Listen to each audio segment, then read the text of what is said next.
Sebetulnya tuan-tuan puan-puan sekalian, saya tak berapa berani menuduh kerajaan atau sesiapa campur tangan dalam kes Yayasan Akal Budi Zaid Hamidi. Tetapi selepas saya menonton video ini dan mencerakinkan isinya, saya macam terfikir dua kali jugalah sebenarnya. Dan saya yakin bila anda menonton video saya ini sampai habis, anda juga akan beranggapan yang sama. Kita intro dulu.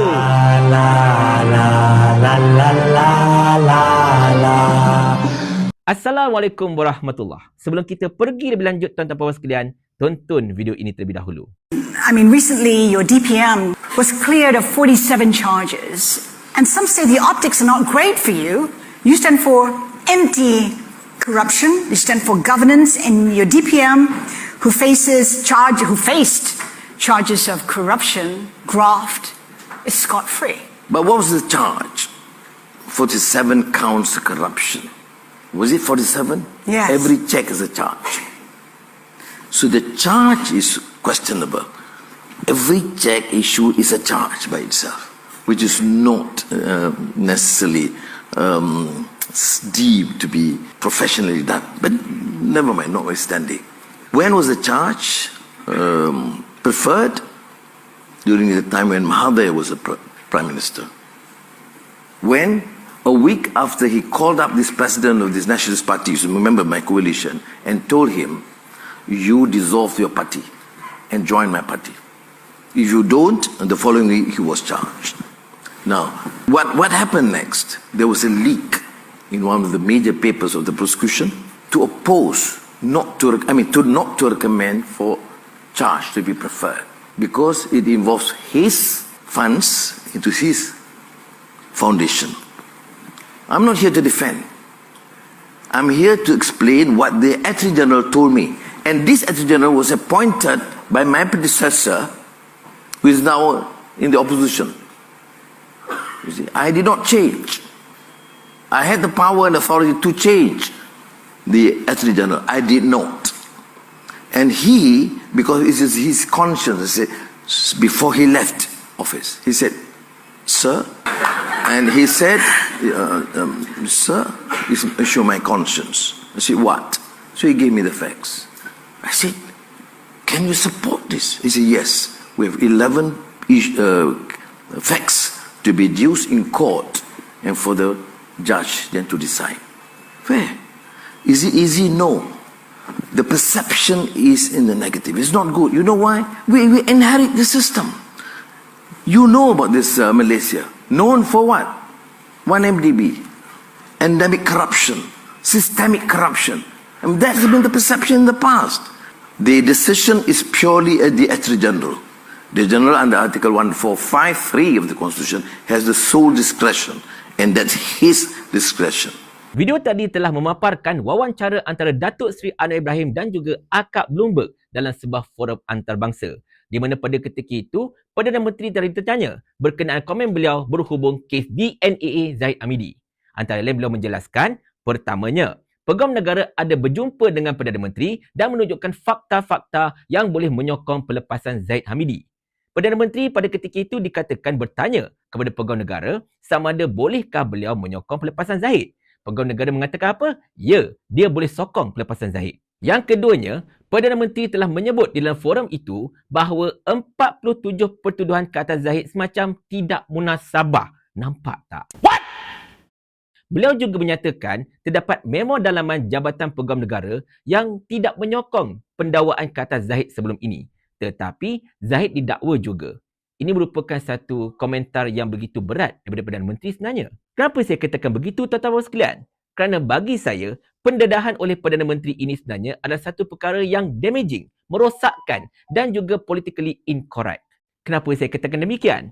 Yang pertamanya, kita fikir ya, mengapa perlu Pegawai Negara memberitahu Perdana Menteri tentang kedudukan kes Zaid Hamidi ini kalau sekiranya Pegawai Negara boleh bertindak secara bebas seperti mana yang termaktub dalam akta?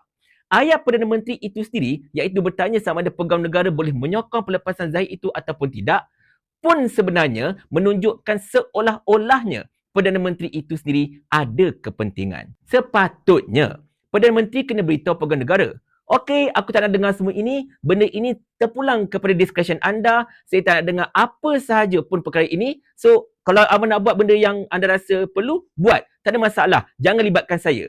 Tetapi ini tak berlaku. Sebaliknya, Perdana Menteri siap tanya kepada pegawai negara, bolehkah dia menyokong? Nampak tak dari situ? Yang keduanya, mengenai memo dalaman Jabatan Pegawai Negara yang ditulis oleh seorang timbalan pendakwa raya yang tidak mengesyorkan pendakwaan ke atas Zahid seperti mana yang telah didakwa oleh Datuk Seri Anwar. Katanya, kalau didakwa pun Zahid ini sukar untuk membuktikan wujud prima facie, di mana ramai peguam telah mengulas berkenaan dengan memo ini.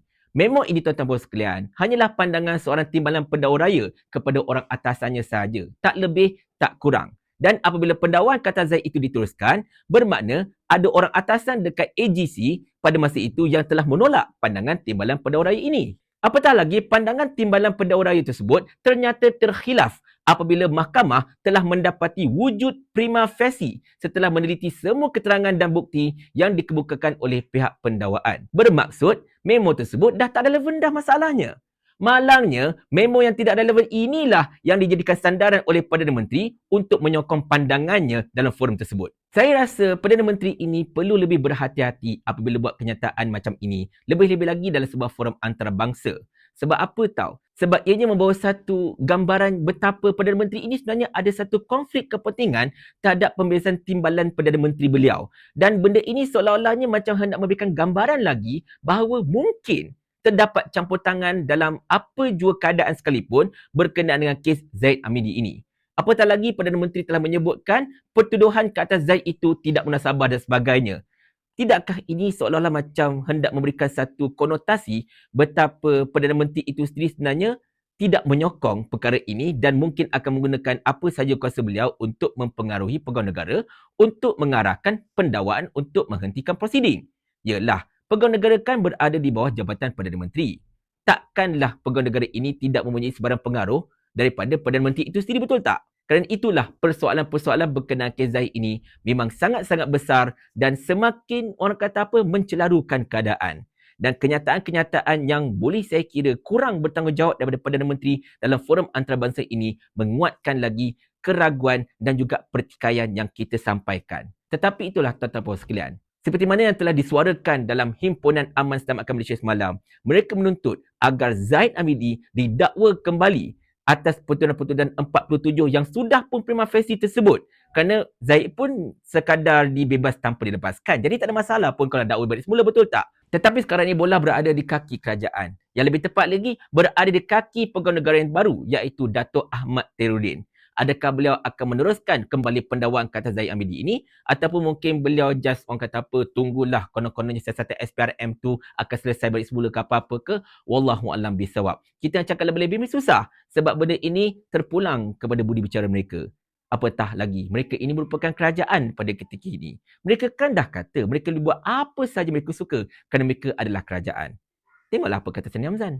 Kerajaan ni kerajaan kami. Jadi ikut suka kami lah. Paling kurang aku ada formula. Ni kau ada menteri berlambak-lambak ni satu formula pun tak ada. Otak letak dekat mana? Saya mula. Sampai Abang Jamil mampus.